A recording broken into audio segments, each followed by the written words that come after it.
if you don't, you got to kind of support the impeller. Sometimes if you turn this and push down, it'll push the impeller down too far. Okay? Yeah.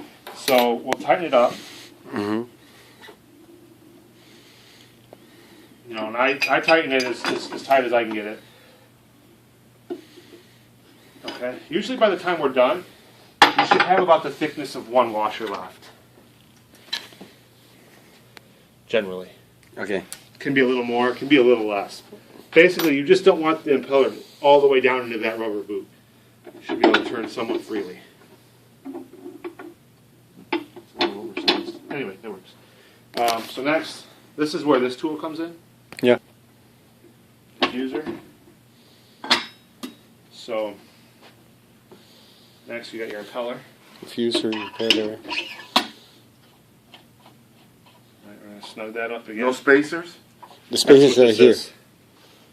So you tighten up, then you remove this. Well, yeah. And then it's going to become loose. So what we're going to do here, we don't fully tighten this down with this on here, right? So okay. Snug it up. We want to snug it to the point where if I turn this, it doesn't spin on the shaft. See how it's still kind of spinning on the shaft? I'm going to snug it a little bit more. Mm-hmm. Then I pull this out. Yeah. And now you hit it? No. Now I'll finish tightening up because remember, as we push this nut down, it pushes that down. Mm-hmm.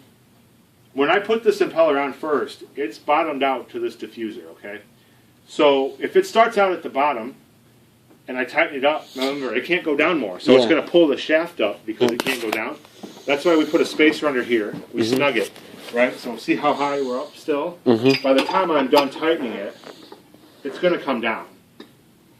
Is that the problem those guys were having in production today? I think so. Was raising? Yeah, I think so. So every unit, every impeller is gonna. It may pull differently. How tight you can get this. It'll vary.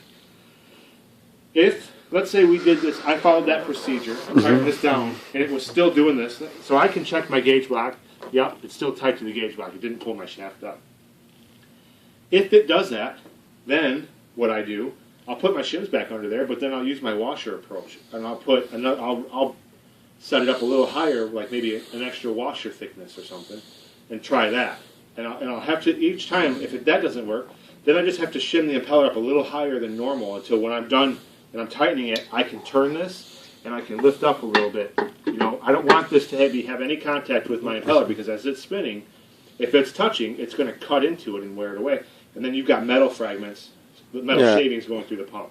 Okay. So you want to make sure. Yeah, it's loose. Or that, then you can do that. Yeah. And then, you know, then it's the same process until you're done. One thing you'll notice on these pumps, the very last diffuser is not going to have that impeller wear ring. Yep. Because there's no impeller, right? Every pump is always going to finish with a diffuser. It'll never have an impeller and then the discharge. So since there's no impeller, there's no need for this. But we do have one of those rings on the inlet. Mm-hmm. So we'll always take that one. We'll designate one diffuser as the last one. We'll take that ring out of it and we'll put it in this inlet for the impeller to have a wear ring there. So at this point, our assembly is done. And then we're ready to put the shell back on and do our balanced disc assembly again. I don't know if we want to tear this apart, and you can set one of the impellers and go if you want. If you feel like what you witnessed was good.